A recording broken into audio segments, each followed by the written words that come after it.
قربانی کا عمل وہ بھی اسی مہینے کی مناسبت کے ساتھ ہے۔ اب عشرہ ذی الحج کی قرآن مجید میں اللہ تبارک و تعالیٰ ذکر فرماتے ہیں والفجر ولیال عشر۔ حضرت عبداللہ بن عباس رضی اللہ عنہما سے روایت ہے، وہ فرماتے ہیں کہ ولیال عشر، اس کی تفسیر میں فرماتے ہیں کہ اس سے مراد 10 جو راتیں ہیں وہ 10 راتیں ذی الحج کے مہینے کی 10 راتیں ہیں۔ ان 10 راتوں سے مراد ذی الحج کے مہینے کی پہلی 10 راتیں مراد ہیں، جس کی اللہ تبارک و تعالیٰ نے قرآن مجید میں قسم اٹھائی، قسم ہے مجھے 10 راتوں کی۔ اللہ تبارک و تعالیٰ اگر نارمل انداز سے سرسری طور پر بھی ذکر فرما دیتے ہیں ہمارے لیے قابل احترام ہے۔ قرآن مجید کا ایک ایک حکم، قرآن مجید کی ایک ایک آیت کریمہ، قرآن مجید کا ایک ایک حرف تو دور کی بات، اس کے اوپر لگی ہوئی ایک چھوٹی سی حرکت، وہ بھی ہمارے لیے قابل احترام ہے۔ اللہ تبارک و تعالیٰ نے جہاں پر قسم اٹھا کر فرمایا، قسم ہے مجھے 10 راتوں کی، 10 راتوں کی اللہ تبارک و تعالیٰ جب قسم اٹھا لے، اور ان 10 راتوں سے مراد مفسر قرآن حضرت عبداللہ بن عباس رضی اللہ عنہ فرماتے ہیں کہ ذی الحج کے مہینے کی 10 راتیں مراد۔ نبی کریم علیہ السلام کا ذخیرہ احادیث کو دیکھا جائے تو نبی کریم علیہ السلام نے ذی الحج کے مہینے کی خاص طور پر ابتدائی عشرے کے بڑے فضائل بیان فرمائے۔ بڑی فضیلت اس عشرے کی احادیث مبارکہ میں منقول ہے۔ وہ دن کا وقت ہو یا رات کا وقت ہو، دونوں اپنے اپنے مقام پر قابل احترام ہے اور انتہائی قیمتی اوقات ہے۔ حضرت عبداللہ بن عباس رضی اللہ عنہما سے ہی روایت ہے، وہ فرماتے ہیں کہ نبی کریم علیہ السلام کا فرمان ہے کہ دنوں میں سب سے زیادہ جو دن اللہ تعالیٰ کے ہاں مقام رکھتے ہیں وہ ذی الحج کے ابتدائی 10 دن۔ عشرہ ذی الحج کے متعلق نبی کریم علیہ السلام نے فرمایا کہ سارا سال کے دنوں میں دیکھا جائے سب سے زیادہ جو مقام اور سب سے زیادہ حیثیت رکھنے والے 10 دن ہیں وہ ذی الحج کے مہینے کے ابتدائی 10 دن بنتے ہیں۔ صحابہ کرام نے سوال کیا، یا رسول اللہ، کیا اللہ تبارک و تعالیٰ کے راستے میں جہاد کرنا، اللہ تعالیٰ کے راستے میں جہاد کرنا ان 10 دنوں میں کیے گئے عمل کے مقابلے میں زیادہ حیثیت رکھتا ہے یا ان 10 دنوں میں کی گئی نیکی کا زیادہ مقام ہے؟ نبی کریم علیہ السلام نے فرمایا کہ جہاد کے مقابلے میں بھی ان 10 دنوں میں کوئی عمل کرے گا وہ اللہ تعالیٰ کے ہاں زیادہ مقبول ہے، زیادہ مقام رکھے گا۔ ہاں اس صورت میں جہاد زیادہ قبولیت رکھے گا کہ جب ایک مسلمان اپنی جان اور اپنے مال کے ساتھ کفار کا مقابلہ کرنے کے لیے جائے اور واپس نہ جان لے کر آئے نہ مال لے کر آئے، جان بھی اللہ تعالیٰ کے راستے میں قربان کر دی، اپنا مال بھی اللہ تعالیٰ کے راستے میں قربان کر دیا، پھر وہ عمل اس عشرے میں کیے گئے عمل کے مقابلے میں زیادہ مقام رکھے گا۔ اس کے علاوہ جتنے بھی اعمال ہیں ان کا مقام ان 10 دنوں میں کیے گئے عمل کا مقابلہ نہیں کر سکتے۔ خود اندازہ لگا لیں کتنی قیمتی بات نبی کریم علیہ السلام نے ارشاد فرمایا، کتنے قیمتی الفاظ ذکر فرمائے اس عشرے کے متعلق، پھر ان 10 راتوں کے متعلق ذکر فرمایا کہ ان میں سے ہر رات کے اندر عبادت کرنا، حدیث مبارکہ میں آتا ہے کہ عشرہ ذی الحج کی ہر رات کے اندر عبادت کرنا شب قدر میں عبادت کرنے کے برابر ہے۔ شب قدر میں عبادت کرنے کے برابر اللہ تبارک و تعالیٰ نے عشرہ ذی الحج کی 10 راتوں میں عبادت کرنے کو اس کے برابر قرار دے دیا۔ اب اس چیز سے ایک اور بات بھی واضح ہوتی ہے، رمضان المبارک کا آخری عشرہ ہوتا ہے، آخری عشرے کی پھر 5 طاق راتیں ہوں، ان 5 طاق راتوں میں سے ایک رات لیلۃ القدر کی بنتی ہے۔ عشرہ رمضان المبارک، عشرہ اخیرہ رمضان المبارک میں ٹوٹل 10 راتیں بنتی ہیں، ان 10 راتوں میں سے 5 طاق راتیں ہیں، ان 5 طاقوں میں سے ایک رات لیلۃ القدر کی بنے گی۔ اور وہ بھی مقدر والے کو نصیب ہوگی، وہ بھی مقدر والے کو نصیب ہوگی کہ ایک انسان ہے، وہ 4 راتیں جاگتا رہا، 5ویں رات کو وہ سو گیا۔ جس 5ویں رات کو سویا شاید کہ وہی لیلۃ القدر کی رات ہو، اسے نصیب نہ ہو سکتا۔ باقی 4 راتوں میں وہ عبادت کرتا رہا، 5ویں اس سے چھوٹ گئی کسی بھی وجہ سے۔ لیکن نبی کریم علیہ السلام نے ان 10 راتوں کے متعلق ذکر فرمایا کہ یہ جو راتیں ہیں عشرہ ذی الحج، ان میں سے ایک رات لیلۃ القدر میں عبادت کرنے کے برابر ہے۔ وہاں پر تو ہمیں تلاش کرنی پڑتی ہے، رمضان المبارک کی آخری عشرے میں لیلۃ القدر کو ہمیں تلاش کرنا پڑتا ہے کہ شاید کہ کون سی رات ہو۔ لیکن یہاں تو یقینی بات ہے کہ جس رات کو بھی عبادت کی، اس رات کو اللہ تبارک و تعالی ہمیں لیلۃ القدر میں عبادت کرنے کے برابر اجر عطا فرما دے۔ اور یقینی بات کو ہم بالکل نظر انداز کر دیتے ہیں، انہیں بالکل چھوڑ دیا جاتا ہے۔ پھر اسی عشرے کی فضیلت میں نبی کریم علیہ السلام کا ارشاد گرامی ہے کہ جو شخص ان 9 دنوں میں، عشرہ ذی الحج میں ابتدائی جو 9 دن رکھتے ہیں، ان میں سے کسی دن میں روزہ رکھے گا، اللہ تبارک و تعالیٰ اسے ایک روزہ رکھنے کا اجر 1 سال روزہ رکھنے کے برابر عطا فرمائے گا۔ رکھے گا ایک روزہ، اور اجر اللہ تبارک و تعالیٰ کتنا عطا فرماتے ہیں؟ 1 سال کے روزوں کے برابر اجر عطا فرمایا جائے گا۔ کتنا اللہ تبارک و تعالیٰ کی طرف سے سخاوت کا مظاہرہ ہے، کتنی رحم دلی کا مظاہرہ ہے، اور کم بختی ہم لوگوں کے لیے کہ ہم اس سے فائدہ نہیں اٹھا پا رہے کہ ایک روزہ رکھ کر 1 سال کے برابر اجر حاصل کر لیں، 1 سال کے روزوں کے برابر۔ پھر ان 9 روزوں میں سے بھی جو 9 ذی الحج کا روزہ بنتا ہے، جسے حج کا دن بھی کہا جاتا ہے، یوم عرفہ بھی کہا جاتا ہے، عرفات کے میدان میں مسلمان جمع ہوتے ہیں، وہ دن بھی کہا جاتا ہے۔ اس دن کی نبی کریم علیہ السلام نے ایک ادبی فضیلت بیان فرمائی کہ اس دن میں جو روزہ رکھے گا، اللہ تبارک و تعالیٰ اس کے 1 سال پہلے کے گناہ بھی معاف فرما دیں گے، اور 1 سال بعد والے بھی گناہ معاف فرما دیں گے۔ 1 سال پہلے کیے گئے گناہ بھی اللہ تبارک و تعالیٰ معاف فرما دیں گے، اور آئندہ 1 سال کے گناہ بھی اللہ تبارک و تعالیٰ معاف فرما دیں گے۔ ایک دن یہ ذی الحج کے مہینے کا کتنا قیمتی بن رہا ہے، ایک رات کتنی زیادہ قیمتی بن رہی ہے، اس کی قیمت کو ہمیں سمجھنے کی کوشش کرنی چاہیے، اور ان راتوں سے، ان دنوں سے ہمیں زیادہ سے زیادہ اور بھرپور انداز سے فائدہ اٹھانے کی کوشش کرنی چاہیے۔ نبی کریم علیہ السلام کا فرمان ہے کہ ان 10 دنوں میں کثرت کے ساتھ تم لوگ تسبیح و تحلیل، تکبیر و تحمید پڑھا کرو۔ تسبیح سبحان اللہ کہنا کثرت کے ساتھ، تحلیل لا الہ الا اللہ کہنا، تحمید الحمدللہ کہنا، اور تکبیر اللہ اکبر کہنا، کہ یہ 4 چھوٹے چھوٹے سے جملے، سبحان اللہ، الحمدللہ، لا الہ الا اللہ، اللہ اکبر، چھوٹے چھوٹے جملے، فرمایا یہ کثرت کے ساتھ ہم پڑھا کرو۔ چلتے پھرتے اٹھتے بیٹھتے انسان اپنی زبان کے ساتھ پڑھ لیا کرے، کوئی بل نہیں آئے گا، پیسہ خرچ نہیں ہوگا، اور نیکیاں کتنی ہمارے نام اعمال کے اندر لکھی جائیں گی، ہم سوچ بھی نہیں سکتے۔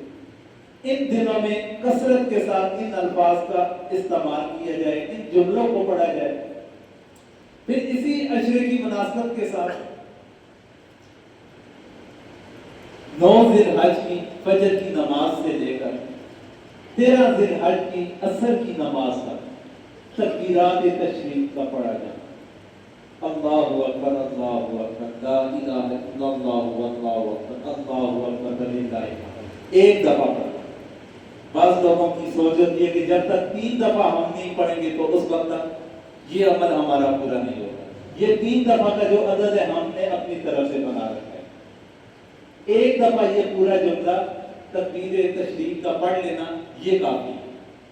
ایک دفعہ ہر فرض نماز کے بعد، ہاں وہ مرد ہے یا عورت ہے، مرد ہے یا عورت ہے، باجماعت نماز ادا کر رہا ہے یا انفرادی نماز ادا کر رہا ہے، اپنے علاقے کے اندر مقیم ہے یا مسافر، فرض نماز ادا کی، کسی بھی نوعیت کا ہے معاملہ، اس کے لیے ایک دفعہ سلام پھیرنے کے بعد فوری طور پر یہ تکبیر تشریف کا کہنا لازم ہے۔ سلام پھیرنے کے بعد اور اس عمل کے درمیان انسان درمیان میں کوئی وقفہ نہ کرے، سلام پھیرا فوری طور پر تکبیر تشریف ہے۔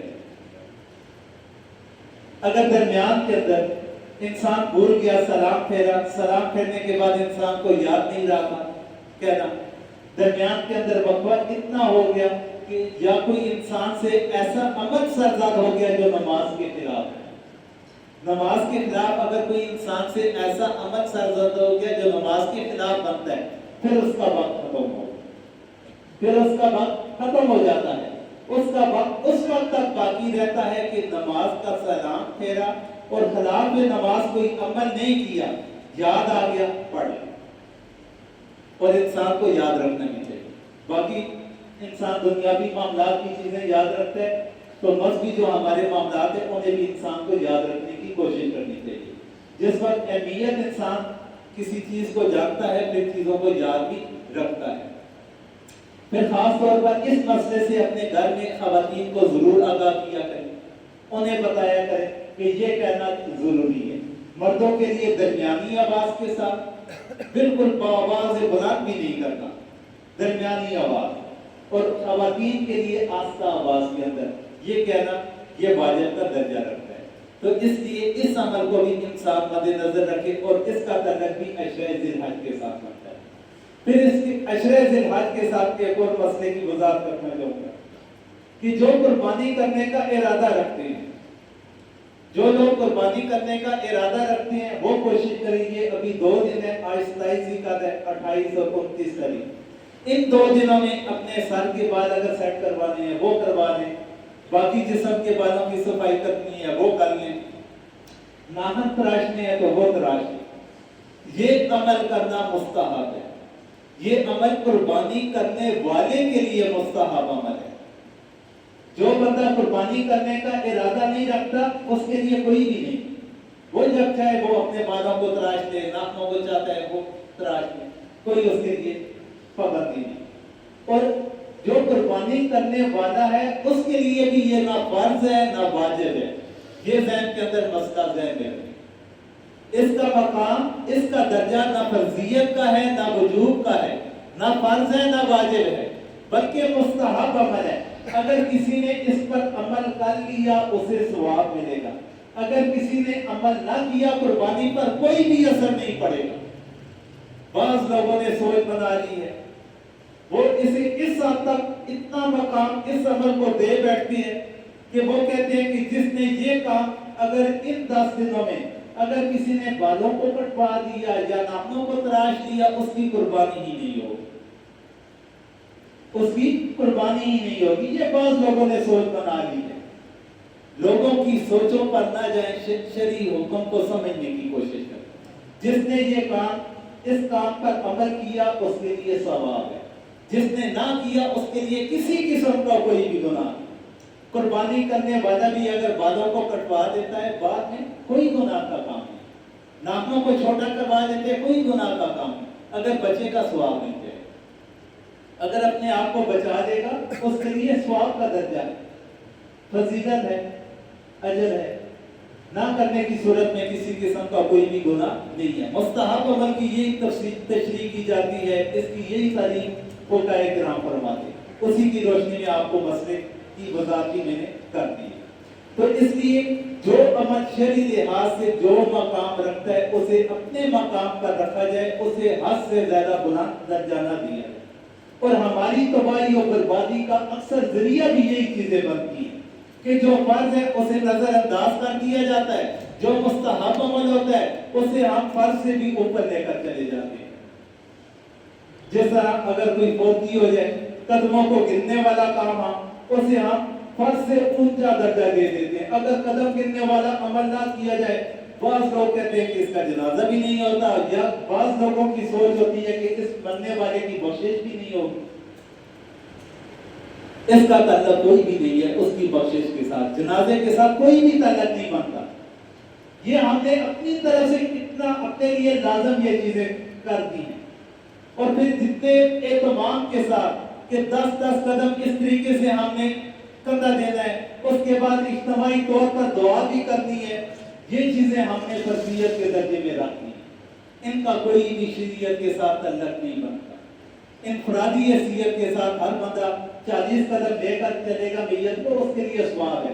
یہ اس باقاعدہ ترتیب کے ساتھ کہ ایک خاص اہتمام کیا جاتا ہے, خاص طریقہ کار بتایا جاتا ہے, اس کے مطابق کندھا دیا جائے, یہ تمام چیزیں غیر شرعی ہیں.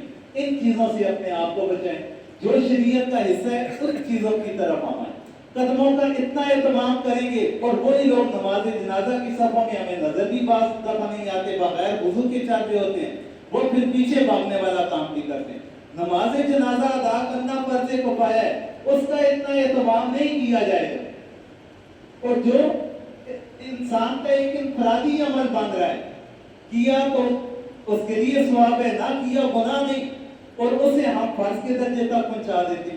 تو ہر معاملے کے اندر ہمیں کوشش کرنی چاہیے کہ شریعت کے تابع بننے, شریعت کو اپنے تابع نہ بنائیں, شریعت کو اپنے مطابق نہ لے کر چلیں, بلکہ شریعت کے مطابق اپنے آپ کو چلانے کی کوشش کریں گے. اللہ تعالی ہمارے اس عمل کو قبول بھی فرمائیں گے. دعا کریں, جو کچھ ہم نے سنا ہے یا اللہ سمجھنے کی توفیق عطا فرما, یا اللہ ہم سب کو عمل کرنے کی توفیق عطا فرما, یا اللہ جتنے بھی مسلمان بیمار ہیں سب کو صحت کاملہ عطا فرما, یا اللہ جتنے مسلمان بھی قربانی کرنے کا ارادہ رکھتے ہیں, یا اللہ ان کے ارادوں کو اپنی بارگاہ میں شرف قبولیت عطا فرما. یا اللہ ہم سب کو قربانی کرنے کی توفیق عطا فرما. یا اللہ جو لوگ قربانی کریں ان کی قربانی کو اپنی بارگاہ کے اندر قبول و منظور فرما. یا اللہ اخلاص کے ساتھ قربانی کرنے کی توفیق عطا فرما. یا اللہ جتنے بھی صاحب ایمان اس دنیا سے رخصت ہو چکے ان سب کی مغفرت فرما. وصلی اللہ تعالی علی خیر خلق محمد وعلی آلہ واصحابہ اجمعین برحمتک یا ارحم